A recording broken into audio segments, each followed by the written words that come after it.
Hello दोस्तों, welcome to PW only IAS. Date है आज की 13 जून 2023 एंड आप सभी का स्वागत है आज के प्रीलिम बूस्टर न्यूज़ डिस्कशन के अंदर। देखिए, कल आप सभी जानते हैं यूपीएससी का जो प्रीलिम्स का रिजल्ट था वो हमारे सामने देखने को मिला, राइट। बहुत सारे लोगों ने जो हमारा प्रीलिम बूस्टर का कमेंट सेक्शन है उसके अंदर बताया कि सर उनका क्लियर हो गया है। ठीक है, डेफिनेटली कुछ ऐसे एस्पिरेंट्स भी थे जिन्होंने बताया कि सर कुछ कारणवश वो नहीं क्लियर कर पाए, ठीक है, उनका नाम नहीं था। तो देखो, पहली बात तो जिन लोगों का मेन प्रीलिम्स क्लियर हुआ है उनके लिए कंग्रेचुलेशंस टू यू।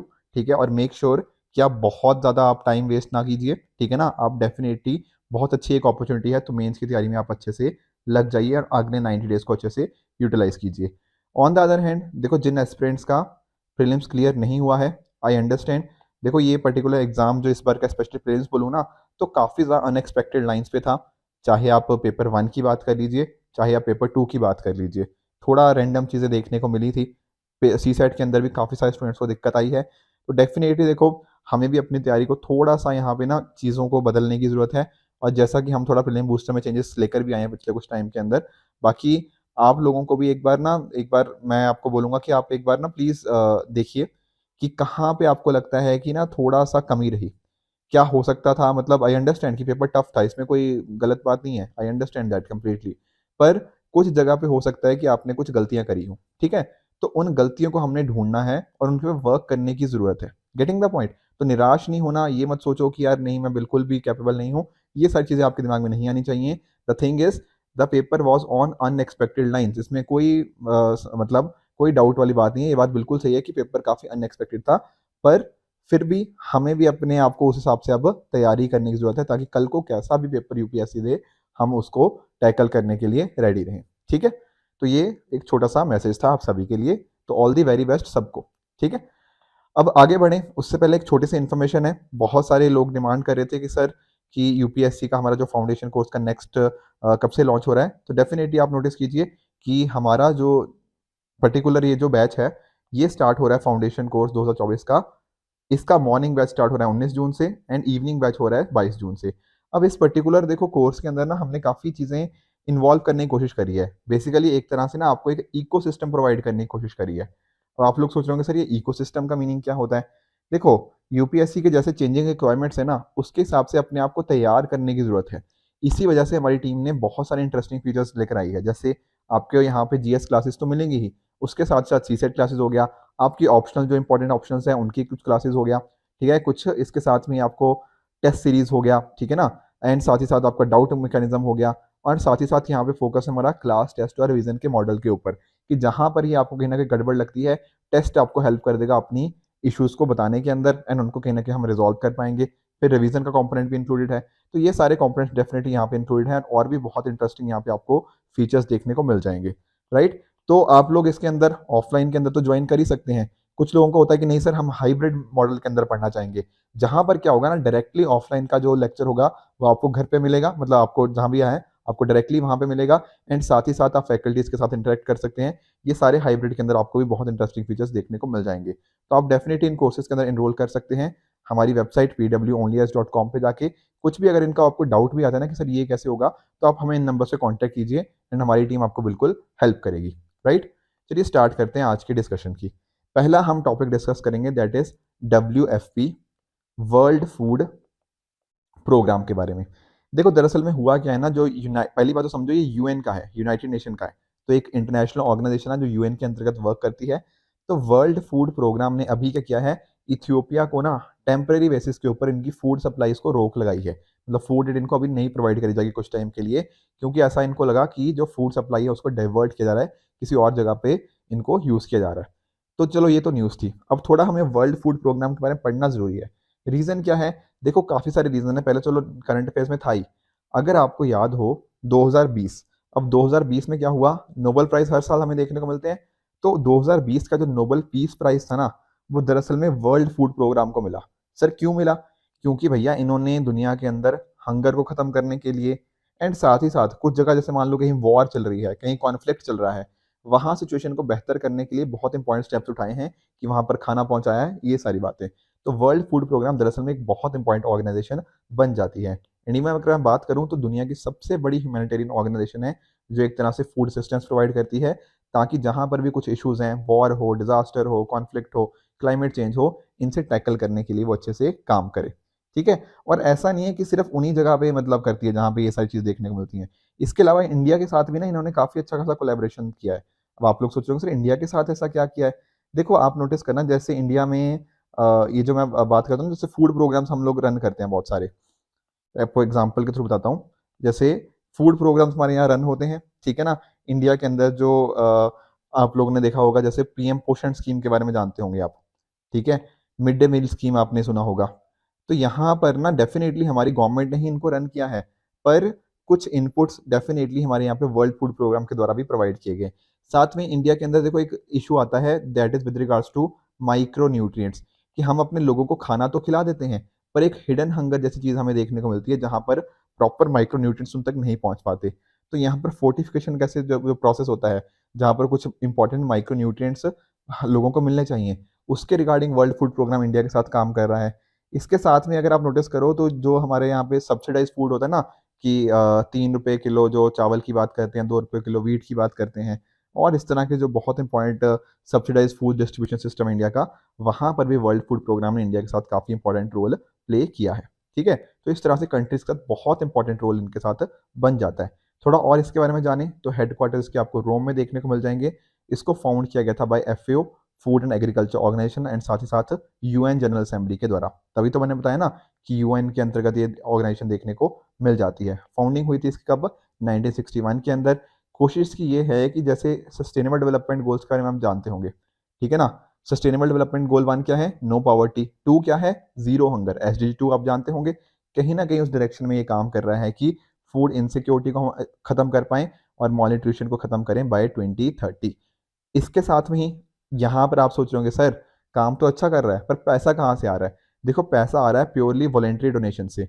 कुछ जैसे कंट्रीज़ मान लो इंडिया ने कुछ पैसा डोनेट कर दिया, कुछ यूएस ने डोनेट कर दिया, इस तरह से आ गया, कुछ गवर्नमेंट ने डोनेट कर दिया, कुछ कॉर्पोरेट्स वगैरह करते रहते हैं, ठीक है ना? कुछ बहुत ही मान लो कि कोई कॉर्पोरेट सेक्टर में से है, नॉन फॉर प्रॉफिट एंटिटीज़ हो गया, इंडिविजुअल्स भी यहाँ पे कंट्रीब्यूट करते हैं, तो प्योरली कहाँ से आ रहा है? प्योरली हमारा वॉलंटरी डोनेशन से आ रहा है, ये बात आप ध्यान में रखोगे। मेजर सोर्स कौन-सा है? मेजर सोर्स ऑब्वियसली गवर्नमेंट्स ही हैं, ठीक है? यहाँ पर आपको देखने को मिल जाएगा एक एग्जीक्यूटिव बोर्ड देखने को मिल जाएगा जहाँ पर टोटल 36 मेंबर स्टेट्स होती हैं और यहाँ पे इस ऑर्गेनाइजेशन को हेड करता है बाय एन एग्जीक्यूटिव डायरेक्टर जिसको अपॉइंट कौन करता है? आपका यूएन सेक्रेटरी जनरल और जो एफएओ के जो डायरेक्टर जनरल होते हैं उनके द्वारा इनको अपॉइंट किया जाता है। तो ये था कुछ points regarding World food Programme जो हमें अच्छे से पता होने चाहिए थे। अगले टॉपिक की तरफ बढ़ते हैं that is national training conclave. देखो, लाइफ में ना कोई भी पर्सन हो, उसको ट्रेनिंग की बहुत रिक्वायरमेंट होती है, ठीक है? अब हमारे सिविल सर्वेंट्स को भी ट्रेनिंग की बहुत अच्छी रिक्वायरमेंट है, बिल्कुल। अब इसी वजह से ना हमारी गवर्नमेंट के द्वारा ना एक कुछ टाइम पहले एक मिशन निकाला गया था। आप सभी ने उसको सुना होगा, आई थिंक 2020 की बात है if I am not wrong, mission Karmayogi या 2021 की बात है, ठीक है? इवन यूपीएससी 2021 मेंस में ये क्वेश्चन भी आया था। तो मिशन कर्मयोगी हमारी गवर्नमेंट ने स्टार्ट किया, क्यों स्टार्ट किया? एक तरह से सिविल सर्वेंट्स की प्रॉपर ट्रेनिंग के लिए। कुछ ऐसी ट्रेनिंग होती है जो उनको मान लो जॉब ज्वाइन करने से पहले होती है, कुछ ऑन द जॉब ट्रेनिंग भी उनको प्रोवाइड करनी पड़ती है कि जब जॉब के साथ-साथ कुछ ऐसी ट्रेनिंग होती है जब आप स्टार्टिंग में सीख लेते हो, कुछ वक़्त के साथ आपको सीखनी पड़ती है, ऑन द जॉब आपको करनी पड़ती है। तो मिशन कर्मयोगी भी इसी पर्टिकुलर चीज़ की तरफ वर्क करता था। एक तरह का हमारा क्या है ये नेशनल प्रोग्राम है फॉर सिविल सर्विसेज़ की कैपेसिटी बिल्डिंग। दरअसल में इसका नाम यही है, National Programme for civil Services Capacity Building, ताकि हम अपने प्रॉपर जो सिविल सर्वेंट्स हैं उनको अच्छे से राइट एटीट्यूड के साथ ट्रेन कर पाएँ। अभी क्या हुआ है, अभी हमारे प्रधानमंत्री जी ने ना इनॉग्रेट किया किसको? पहले ट्रेनिंग कॉन्क्लेव को। कहाँ पर? न्यू दिल्ली के अंदर। अब यहाँ पर क्या होगा? देखो इंडिया के अंदर ना अलग-अलग ट्रेनिंग इंस्टीट्यूट्स आपको देखने को मिल जाएँगे। अब वो सारे ट्रेनिंग इंस्टीट्यूट्स कहाँ आए? इकट्ठे आए न्यू दिल्ली के अंदर। फिर ये कॉन्क्लेव हुआ ताकि आपस में डिस्कस कर पाएँ कि कैसे हम कहीं न कहीं एक इकोसिस्टम बना पाएँ, फ्यूचर की स्ट्रेटजीज़ को हम अडॉप्ट कर पाएँ ताकि ट्रेनिंग इंफ्रास्ट्रक्चर इंडिया में बेहतर हो पाए। इसलिए ये एनटीसी हमें देखने को मिला था। तो ध्यान में रखना ये इवेंट मतलब इसके अंतर्गत ही मिशन कर्मयोगी के अंतर्गत ही वर्क करता है। इसको होस्ट किया गया था by CBC that is Capacity Building Commission ताकि हमारे अलग-अलग जो ट्रेनिंग इंस्टीट्यूशंस हैं आपस में सीखें एक-दूसरे से, एक-दूसरे के साथ वर्क करें। कुछ आइडियाज़ हो गया, ठीक है ना? उनको एक्सचेंज किया जा सकता है आपस में। कुछ चैलेंजेस को अडॉप्ट किया जा सकता है कि कैसे चैलेंजेस क्या फेस किए हैं, कैसे उनको ठीक किया। तो एक प्रॉपर स्ट्रेटजीज़ यहाँ पे हमें देखने को मिल जाती हैं। नेक्स्ट टॉपिक की तरफ आगे बढ़ते हैं दैट इज़ पार्टिकुलेट पॉल्यूशन। अब देखो, आप लोग ने सबने सुना होगा सस्पेंडेड पर्टिकुलेट मैटर के बारे में, ठीक है, एसपीएम्स के बारे में आप सुनते रहते होंगे, और पर्टिकुलेट पोल्यूशन के बारे में भी आप जानते होंगे। तो जब हम बात करते हैं ना पर्टिकुलेट मैटर की, ये दरअसल में हम इस तरह के सॉलिड और लिक्विड पार्टिकल्स की बात कर रहे हैं, मतलब suspended liquid and particles, solid particles की बात कर रहे हैं, जो कि ड्रॉपलेट्स की फॉर्म में हमें देखने को मिल जाते हैं। आप सभी ने PM10 और PM2.5 के बारे में सुना होगा, particulate matter 10 and particulate matter 2.5। जब हम बात करते हैं पर्टिकुलेट मैटर 10 की, इसका मीनिंग सिंपल सा है कि इनका जो डायामीटर होता है, उन पार्टिकल्स की बात हो रही है जिनका डायामीटर 10 माइक्रोमीटर से हमें कम देखने को मिलता है, ठीक है ना, इनहेल हो सकते हैं ये, ठीक है ना। उसी तरह से PM2.5 की बात करें तो उनकी बात कर रहे हैं, उन पार्टिकल्स की बात है यहाँ पे जिनका डायामीटर 2.5 माइक्रोमीटर से भी कम होता है, और यहाँ पर ये भी फ्रीक्वेंटली इनहेल हो जाते हैं। अब क्योंकि हमारे अंदर जाएंगे, हमारी बॉडी के अंदर जाएंगे, तो डेफिनेटली नेगेटिव इम्पैक्ट आएगा बॉडी के ऊपर। और इवन ना बहुत सारी रिपोर्ट्स ऐसा बताती हैं कि ये एक्चुअल में बहुत ही ज़्यादा हमारे लिए हार्मफुल होते हैं। अभी क्या हुआ है, CSC centre for science and environment के द्वारा एक एनालिसिस रिपोर्ट, ये दरअसल में एक NGO की तरह वर्क करती है, CSC जो होता है centre for science and environment, एक एनालिसिस रिपोर्ट इनके द्वारा बताई गई है, जिसमें बताया है कि राजस्थान जैसी सिटीज़ के अंदर हमें एक मल्टी पॉल्यूटेंट क्राइसिस देखने को मिला है। क्यों? क्योंकि पर्टिकुलेट पोल्यूशन बढ़ रहा है, और साथ साथ बाकी नाइट्रोजन डाइऑक्साइड हो गया, ओजोन ओजोन मतलब जो ग्राउंड लेवल ओजोन की बात हो रही है, उनका इंक्रीज हमें यहाँ पे देखने को मिला है। तो ये रिपोर्ट भी हमने पढ़ी और समझा कि पार्टिकुलेट पोल्यूशन आखिर होता क्या है। इनके और भी नाम हैं, जैसे atmospheric aerosol particle, atmospheric particulate matter, या फिर सस्पेंडेड पार्टिकुलेट मैटर, जिसको SPM के नाम से हम जानते हैं। इसके सोर्सेज की अगर बात करें तो दो तरह के सोर्सेज हो सकते हैं। एक होते हैं आपके डायरेक्ट सोर्सेज, एक होते हैं आपके इनडायरेक्ट। डायरेक्ट का मतलब क्या है कि डायरेक्टली ये बन रहे हैं, जैसे फॉर एग्जाम्पल किसी कंस्ट्रक्शन साइट के ऊपर हो सकता है कि वहाँ से पर्टिकुलेट मैटर बनता हुआ देखने को मिले, अनपेव्ड रोड्स हो गया, आपकी फील्ड हो गया, फायर से मतलब निकल सकता है। तो ये डायरेक्ट सोर्सेज हैं PM2.5 और PM10 के। इनडायरेक्ट की अगर हम बात करें तो मान लो जैसे सल्फर डाइऑक्साइड और नाइट्रोजन ऑक्साइड है, इनके बीच में कुछ रिएक्शन हुआ, ठीक है, तो वहां से ये निकल सकते हैं, ठीक है। तो इस तरह से इनडायरेक्ट सोर्सेज भी हमें यहाँ पे देखने को मिल जाते हैं, और जैसा कि मैं आपको बता भी रहा था, हमारी हेल्थ के लिए बहुत ही खराब होते हैं, क्योंकि जो पर्सन मतलब इनको इनहेल करता है, फिर उसका हार्ट के ऊपर नेगेटिव इम्पैक्ट आ सकता है, ब्रीदिंग मतलब सांस लेने के अंदर बहुत दिक्कतें आती हैं, अस्थमा हो सकता है। तो इस तरह की रेस्पिरेटरी प्रॉब्लम्स बहुत सारी यहाँ पे पर्टिकुलेट पोल्यूशन के साथ लिंक्ड रहती हैं। नेक्स्ट टॉपिक हमारा है थोड़ा एनवायरनमेंट से link, that is sambar deer के बारे में। अभी क्या हुआ है ना कि थोड़ी बारिश देखने को मिली है मुदुमलाई टाइगर रिजर्व वाले एरियाज के अंदर, वहां पर ग्रीनरी की वजह से हमें सांबर डियर के मतलब देखने की वहां पे देखा गया बेसिकली। तो थोड़ा इसके बारे में जान लेते हैं सांबर डियर के बारे में। पहली बात तो आप पिक्चर से थोड़ा अंदाजा लगा चुके होंगे कि इनका कलर क्या होता है, ठीक है ना। इनका कलर हमें लाइट ब्राउन या डार्क भी देखने को मिलता है, ठीक है ना। और अगर ये बहुत ज़्यादा ओल्ड हो जाते हैं, मतलब इनकी एज काफ़ी सारी ज़्यादा हो जाती है, उम्र ज़्यादा हो जाती है, ऐसे केस में ना इनका कलर बहुत ही ज़्यादा डार्क ब्राउन हो जाता है, एंड वो ब्लैक की तरह दिखने लग जाता है, ठीक है। सर ये कहाँ कहाँ पे पाए जाते हैं? देखो, इंडियन सब कॉन्टिनेंट और जो साउथ ईस्ट एशिया, यहाँ पर देखने को मिलते हैं। अब आप लोग सोच रहे होंगे सर इंडिया में कहाँ कहाँ पाए जाते हैं? देखो, ये लगभग ना इंडिया में हर जगह ही पाए जाते हैं, ठीक है। पर ज़्यादातर कहाँ देखने को मिलते हैं? हमारे जो सेंट्रल इंडिया वाला रीजन है ना, वहाँ पे देखने को ज़्यादा मिलते हैं। वैसे देखने को हर जगह ही है, सेंट्रल इंडिया में ज़्यादा होते हैं। जैसे आपने कान्हा के बारे में सुना होगा, ठीक है ना, जिम कॉर्बेट के बारे में आप जानते होंगे, रणथंभौर राजस्थान के अंदर आप ये सारी चीज़ें जानते होंगे। तो यहाँ पर काफ़ी आसानी से ये पाया जाता है। बाकी मैं आपको बता रहा था इंडियन सब कॉन्टिनेंट और आपके जो साउथ ईस्ट एशिया की कंट्रीज़ हैं, ठीक है ना, आप देख सकते हो यहाँ पे आपका थाईलैंड, वियतनाम, इंडोनेशिया, ठीक है, बाकी इंडियन सब कॉन्टिनेंट की कंट्रीज़ हैं। तो इस एरियाज़ के अंदर सारे यहाँ पे आपको देखने को मिल जाएंगे। एक इंपॉर्टेंट चीज़ और भी ध्यान रखनी है कि आपको ना ये फॉरेस्ट एरियाज में थोड़े ज़्यादा देखने को मिलते हैं, ठीक है, फॉरेस्टेड हिल साइड्स के ऊपर देखने को मिल जाएंगे आपको। इसके अलावा आपको जैसे गार्डन्स और प्लांटेशन के पास में जहाँ पे इनको खाना अच्छे से मिल जाए, तो उन कल्टिवेटेड एरियाज के आसपास भी देखने को मिल जाएंगे। तो फॉरेस्ट के अंदर सर कौन से? जैसे आपके ट्रॉपिकल ड्राई फॉरेस्ट हो गया, ओपन स्क्रब्स हो गया, ठीक है ना, उस तरह से seasonal forest, tropical seasonal forest हो गया। इस तरह से आपको डिफरेंट डिफरेंट कॉम्बिनेशन के अंदर देखने को मिल जाएंगे, ठीक है। पर ध्यान क्या रखना है, जहाँ पर इनको खाना मिल जाए और पानी मिल जाए, उनसे ज़्यादा दूर ये नहीं जाते हैं। इसके अलावा ये नॉकटर्नल होते हैं। नॉकटर्नल का मतलब कि रात के टाइम पर ज़्यादा एक्टिव होते हैं, दिन के टाइम पर ये रेस्ट करते हैं under the cover of heavy forest. Forest के कवर के अंदर ये रेस्ट करते हैं दिन के टाइम, रात के टाइम ये एक्टिव होते हैं। जो मेल होते हैं सांबर डियर, वो अकेले रहना पसंद करते हैं, मतलब अकेले रहते हैं ज़्यादातर टाइम। फीमेल्स जो होती हैं वो छोटे छोटे ग्रुप्स के अंदर हमें देखने को मिल जाती हैं। एक फ़र्क और है यहाँ पे मेल्स और फीमेल के बीच में, दैट इज़ जो मेल है ना, अपने आप को बचाने के लिए सींग का यूज़ करते हैं, ठीक है। इनके आपने यहाँ पे सींग देखे ना, तो इन सींगों का यूज़ किया जाता है यहाँ पे इनके द्वारा। Whereas on the other hand जो फीमेल होती हैं वो यहाँ पर अपने पैरों का यूज़ करती हैं अपने आप को किसी और जो एक्सटर्नल थ्रेट से बचाने के लिए, ठीक है। हर्बीवोर्स होते हैं, ठीक है, ग्रास हो गया, फ्रूट्स हो गया, लीव्स, ये सारी चीज़ें खाते हैं, तो ये बात आप ध्यान में रखोगे, ठीक है। ओडिशा का स्टेट एनिमल सांबर डियर ही है और इनको शेड्यूल 1 ऑफ डब्ल्यूपीए के अंतर्गत यहाँ पे रखा गया है। आईयूसीएन स्टेटस इनका हमें वल्नरेबल देखने को मिल जाएगा। देखो ये छोटी छोटी डिटेल आप लोग सोच रहे होंगे सर मैं क्यों बता रहा हूँ। द रीजन इज कि आप नोटिस करो ये 2023 का यूपीएससी का क्वेश्चन यहाँ पर पूछा था इंडियन स्क्वेरल्स के बारे में। यहाँ पर भी ना इसी तरह के क्वेश्चन पूछे गए कि क्या ये ओमनिवोरस होती हैं, क्या खाती हैं, क्या पीती हैं, तो ये सारा क्वेश्चन पूछा गया था। तो एक बार ट्राई करना इसको भी, ठीक है ना। मुझे नीचे कॉमेंट्स में बताना कि इसका क्या आंसर होगा। इनफैक्ट आपका यही आज का होमवर्क भी रहेगा कि इंडियन स्क्वेयर्स के रिगार्डिंग यहाँ पे से कितनी स्टेटमेंट्स यहाँ पे करेक्ट हैं, तो इसका मुझे सही आंसर आप नीचे कमेंट्स में बताइएगा। अगले टॉपिक की तरफ आगे बढ़ते हैं, that is Bargarh ethanol refinery. पहली बात तो ये लोकेशन सर थोड़ा ही हमारे लिए जाननी जरूरी है कि कहाँ पे लोकेशन है। ये ओडिशा के अंदर हमें लोकेशन देखने को मिल जाएगी। अभी क्या है, हमारे जो यूनियन मिनिस्टर हैं, ठीक है, उन्होंने इसका रिव्यू किया है कि क्या इसका काम कैसे चल रहा है। तो नोटिस करना कि यहाँ पर हम क्या कर रहे हैं ना, दरअसल में आप नोटिस करो कि एक होता है हमारे पास पेट्रोल, ठीक है। अब यहाँ पर ना हम पेट्रोल की ब्लेंडिंग कर रहे हैं, मतलब इथेनॉल के साथ उसको मिक्स किया जा रहा है। अब ऐसा क्यों कर रहे हैं? देखो रीज़न है कि कहीं ना कहीं हम चाहते हैं कि एक तो ग्रीन हाउस गैसेस का जो एमिशन है उसके अंदर हम कमी कर लेकर आएँ, ठीक है, हमारे एनवायरनमेंट के लिए अच्छा हो। साथ में आप नोटिस करो कि हम ना अच्छा खासा पैसा, मतलब अच्छा खासा पैसा इंपोर्ट करने में लगा देते हैं, मतलब वहाँ से क्रूड ऑयल वगैरह को इंपोर्ट करने के अंदर इंडिया का इंपोर्ट बिल जो होता है वो बहुत ज़्यादा बढ़ जाता है।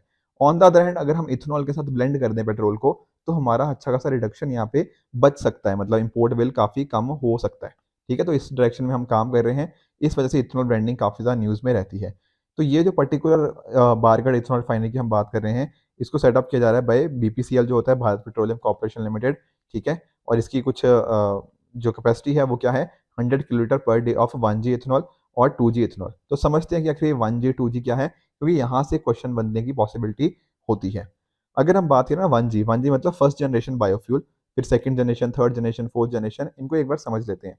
जब बात हुई हमारी फर्स्ट जनरेशन बायोफ्यूल की, ये वो है जो कहीं ना कहीं एडिबल आइटम से बनते हैं, जैसे फॉर एग्जांपल आपके शुगर, स्टार्च, कॉर्न, खाने वाली चीज़ों से यहाँ पे बनते हैं और इनका कार्बन कंटेंट काफ़ी ज़्यादा होता है। जो सेकंड जनरेशन हम बायोफ्यूल्स की बात कर रहे हैं, यहाँ पर नोटिस करना कि ये left over of food crops, मतलब कि हैं ये फूड क्रॉप्स पर उनके बचे हुए से बन रहा है। जैसे फॉर एग्जांपल राइस हस्क, चावल का जो हस्क होता है वहाँ से, वुड चिप्स वहाँ से बन रहा है। अभी देखा ना कि यहाँ पर जो हो रहा था बारगढ़ इथेनॉल रिफाइनरी के अंदर, तो फर्स्ट जनरेशन इथेनॉल थी जो कहाँ से बन रही थी, राइस ग्रेन से, तो वो खाने वाली आइटम से बन रही थी। सेकेंड जनरेशन कहाँ से बन रही थी, राइस स्ट्रॉ से बन रही थी। तो इस तरह की चीज़ें हमें यहाँ पे देखने को मिल जाती हैं। बात करें हम थर्ड जनरेशन बायोफ्यूल्स की, तो यहाँ पर क्या होते हैं, कार्बन न्यूट्रल होते हैं, मतलब यहाँ पर इनको बनाया जा रहा है यूजिंग माइक्रो ऑर्गेनिज्म, जैसे आपका एल्गी हो गया। ऑन द अदर हैंड जब हम बात करते हैं फोर्थ जनरेशन बायोफ्यूल्स की, तो इनको बनाया जाता है कैसे, आपके जेनेटिकली इंजीनियर क्रॉप्स के द्वारा। ये क्या होते हैं, कार्बन नेगेटिव। तो डेफिनेटली देखो यहाँ पर जब हम बात करें ना फर्स्ट जनरेशन बायोफ्यूल्स की, तो यहाँ पर अक्सर एक क्वेश्चन उठता है कि कहीं ना कहीं हम यहाँ पे फूड सिक्योरिटी के साथ तो नहीं कॉम्प्रोमाइज़ कर रहे, ठीक है ना। तो ये चारों जनरेशन आपको पता होनी चाहिए कि कौन सी जनरेशन में कहाँ से बनाया जाता है। तो ये कुछ इंपॉर्टेंट चीज़ें थी रिगार्डिंग बायोफ्यूल जो हमें पता होनी चाहिए थी। बाकी इथेनॉल के बारे में तो हमने जान ही लिया, ठीक है ना। तो साथ में ये वाला बायोफ्यूल्स वाला टॉपिक भी हमने अच्छे से कवर कर लिया है, ठीक है। अब देखो पिछले लेक्चर के अंदर मैंने आपको एक सीसेट का क्वेश्चन दिया था, इसको क्विकली एक बार देख लेते हैं। यहाँ पूछ रहा है कि कौन सा ऐसा ग्रुप है जो बाकियों से अलग है। देखो यहाँ पर ना एक सिंपल लॉजिक था, that is with regards to the prime numbers. जिसने इस लॉजिक को पकड़ लिया फिर हार्डली 30 सेकंड का ये क्वेश्चन बनता था। देखो हमने कई बार डिस्कस किया प्राइम नंबर्स के बारे में, ठीक है। आप जानते हो कि जैसे नंबर्स हो गया आपका 2, 3, ठीक है, 5, 7, फिर नेक्स्ट आ गया आपका 11, 13, 17, 19। इस तरह से जो नंबर होते हैं इनको प्राइम नंबर्स बोलते हैं। क्यों? क्योंकि ये अपने और वन को छोड़ के बाकी और किसी के साथ डिवाइड नहीं होते, है कि नहीं। तो यहाँ पर ना दरअसल में इन चारों ग्रुप्स के अंदर आपको प्राइम नंबर्स ही दे रखे हैं, चाहे आप 17, 37, 47 और 97 की बात कर लो, ये चारों प्राइम नंबर हैं, ये किसी से भी डिवाइड नहीं होंगे एक्सेप्ट वन और नंबर इटसेल्फ। उसी तरह से ये चारों नंबर भी किसी से डिवाइड नहीं होंगे, ये भी नहीं होंगे। पर यहाँ पर ये डी वाले में देखना, ये जो 91 यहाँ पे दे दिया ना, यहाँ पे 91 क्या होता है आप देखो, 13 इंटू 7 क्या होता है, 91। तो दरअसल में जो 91 है ना वो प्राइम नंबर नहीं है, बाकी सारे प्राइम नंबर्स हैं। तो इस वजह से आपका सही आंसर बनेगा ऑप्शन नंबर डी। कि ये वाला ग्रुप है जो बाकियों से अलग है। बाकी सब में जितने भी नंबर्स हैं वो प्राइम नंबर्स हैं, बट यहाँ पर हमें प्राइम नंबर नहीं देखने को मिलता। क्लियर हुआ ये बात? ठीक है। एक इंपॉर्टेंट चीज़ और देखो, मुझे कुछ कारण की वजह से, थोड़ा कुछ पर्सनल रीज़न की वजह से कुछ दिन जाना पड़ रहा है। ठीक है, तो 2 या 3 दिन मैं शायद प्रीलिम बूस्टर ना कर पाऊँ, तो मेरी जगह कोई और फैकल्टी आपके साथ अच्छे से डिस्कस कर लेंगे। तो क्योंकि कंटिन्यूटी देखो बनी रहनी चाहिए, ठीक है। बाकी मैं 2-3 दिन बाद आपको डेफिनेटली ज्वाइन कर लूँगा, एक बार मेरा जो पर्सनल वर्क है वो कंप्लीट हो जाए। ठीक है, तो इसके साथ ही आज मैं आपको ये 2 होमवर्क दे रहा हूँ ट्रू फॉल्स के रिगार्डिंग। इनका भी मुझे आप नीचे कमेंट्स में आंसर बताना कि कौन सा इसमें से ठीक है, कौन सा गलत है। लास्ट लेक्चर के अंदर मैंने आपको जो क्वेश्चन दिए थे उनका मैं आपको क्विकली एक बार आंसर बता देता हूँ। यहाँ पूछा था मैंने गल्फ ऑफ ओमान के बारे में। तो पहली बात ये कह रहा है ईरान और पाकिस्तान ईस्ट में लोकेटेड है। देखो याद करो, gulf of Oman, Persian gulf, सारी चीज़ें हमने देखी थी उस दिन, ठीक है ना। तो यहाँ पर क्या ये ईस्ट में लोकेटेड है? नहीं, ये तो नॉर्थवर्ड साइड है ना। याद करो, इस तरह से हमने देखा ना गल्फ ऑफ ओमान, यहाँ आपको पाकिस्तान देखने को मिलेगा, यहाँ ईरान, हमने चाबार पोर्ट की बात करी थी, हमने ग्वादर पोर्ट की बात करी थी, ठीक है ना। तो ईस्टवर्ड साइड नहीं, ये नदर्न साइड में देखने को मिलता है। दूसरा बात कह रहा है यहाँ पे डेड जोन्स देखने को मिलते हैं। बिल्कुल, यहाँ पर ऑक्सीजन या तो ना ही है या फिर बहुत ही कम मात्रा में है। तो दूसरा स्टेटमेंट यहाँ पे सही है, पहला गलत है। पर कुछ लोगों ने ना गड़बड़ कर दी। देखो पूछा क्या था कि कौन सा स्टेटमेंट इनकरेक्ट है, तो दरअसल में इसका आएगा option number A, one only is incorrect. Getting the point? तो इनकरेक्ट पूछा था, तो ये आपका आंसर हो जाएगा, राइट। इसकी तरह से ट्रू फॉल्स भी पूछे थे मैंने आपसे उस दिन। तो चिनूक्स के बारे में पूछा था, क्या चिनूक्स जो होते हैं वो इंडिजिनस पीपल होते हैं साउथ अफ्रीका के? नहीं, ये बात गलत है। ये हमें अमेरिकन पीपल देखने को मिल जाएंगे, वहाँ के जो नेटिव अमेरिकन की मैं बात कर रहा हूँ उनकी बात है। एल नीनो हमने डिस्कस किया था काफ़ी डिटेल में, ठीक है। तो बिल्कुल इंडिया में डेफिशिएंट रेन होती है, ये बात बिल्कुल करेक्ट है, ये बात भी सही है। तीसरी बात कह रहे हैं बॉर्न कन्वेंशन के बारे में, हमने CMS के बारे में पढ़ा था, कन्वेंशन ऑफ माइग्रेटरी स्पीशीज। तो यहाँ पर कह रहा है कि एनिमल्स और प्लांट्स वगैरह भी इंक्लूडेड है। नहीं, प्लांट्स की यहाँ पे बात नहीं हुई थी। CMS के अंदर हमने देखा था कि एक तरह का ग्लोबल प्लेटफॉर्म होता है जहाँ पर आपके टेरिस्ट्रियल हो गया, एक्वेटिक हो गया, आपके एवियन माइग्रेटरी एनिमल्स हो गया, उनकी हैबिटेट्स की यहाँ पे बात करी जाती है। तो तीसरा चरण आपका यहाँ पे गलत हो जाएगा। तो ये थे पिछले हफ्ते के कुछ टॉपिक्स। आज की जो क्विक रिवीजन है उसको एक बार देख लेते हैं। सबसे पहले हमने स्टार्ट किया कहाँ से? वर्ल्ड फूड प्रोग्राम देखा 2020 में कैसे इसको नोबेल प्राइज़ मिला। साथ साथ हमने ये भी जाना कि ये यूनाइटेड नेशन के अंतर्गत एक क्या है, इंटरनेशनल ऑर्गेनाइजेशन है, बहुत इंपॉर्टेंट काम है, और दुनिया की ये क्या है, लार्जेस्ट ह्यूमैनिटेरियन ऑर्गेनाइजेशन है, जो कि आपका कॉन्फ्लिक्ट वाले एरियाज़ के अंदर, डिजास्टर वाले एरियाज़ के अंदर, आपके क्लाइमेट चेंज जहाँ पे हो रहा है ऐसे एरियाज़ पे बहुत इंपॉर्टेंट इसने काम किया है। इसकी फाउंडिंग हुई थी कहाँ? 1961 के अंदर। किसके द्वारा? FAO, Food and Agriculture Organization, और साथ साथ UN जनरल असेंबली यहाँ पे हमें देखने को मिली थी। हेडक्वार्टर्स के रोम में देखने को मिल जाएंगे, और इसको फंड कैसे किया जाता है? वॉलेंट्री कॉन्ट्रीब्यूशंस के द्वारा। इसके साथ में हमने जाना किसके बारे में? नेशनल ट्रेनिंग कॉन्क्लेव के बारे में। हमने यहाँ पे मिशन कर्मयोगी के बारे में भी जाना, एंड साथ साथ देखा कि कैसे अलग अलग हमारे जो सिविल सर्विसेज ट्रेनिंग इंस्टीट्यूशंस हैं वो साथ में आ रहे हैं, और साथ में मिलकर एक तरह से डिस्कशन कर रहे हैं कि कैसे करें, ठीक है ना। और मिशन कर्मयोगी हो गया हमारा जो Civil Services Capacity Building, sorry, National Programme for Civil Services Capacity Building के अंतर्गत हमने इसको एक तरह से उसके ऑस्पेसिस के अंदर ऑर्गेनाइज करवाया है। साथ में हमने जाना पर्टिकुलर पोल्यूशन के बारे में, जहाँ हमने PM 2.5, PM 10 के बारे में जाना, इसके अलग अलग डायरेक्ट और इनडायरेक्ट सोर्सेज को भी समझा कि उनका मीनिंग क्या होता है, एंड किस तरह से हमारे जो हेल्थ के लिए कितने हार्मफुल हैं, वो सारी चीज़ें हमने यहाँ पे पढ़ी थी। स्पेशली रेस्पिरेटरी इश्यूज़ के रिगार्डिंग हो गया, आपके अस्थमा हो गया, हार्ट बीट हो गया, इसके रिगार्डिंग तो मेजर इम्पैक्ट इसका देखने को मिला है। उसके साथ में हमने जाना सांबर डियर के बारे में, कुछ इंपॉर्टेंट फैक्चुअल इन्फॉर्मेशन थी, तो ये आप डेफिनेटली देख सकते हो, अदरवाइज काफ़ी लंबी रिवीजन हो जाएगी। एंड लास्टली हमने जाना किसके बारे में? हमने जाना जो इथेनॉल रिफाइनरी के बारे में, बारगढ़ के अंदर, दैट इज़ इन ओडिशा।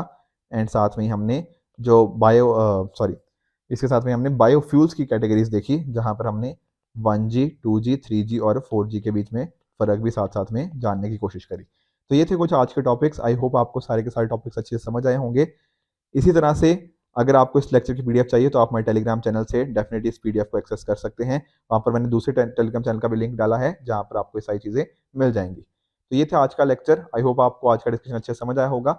इसी तरह से आप भी अपने एंड पे हार्डवर्क करते रहिए। Goodbye and good luck.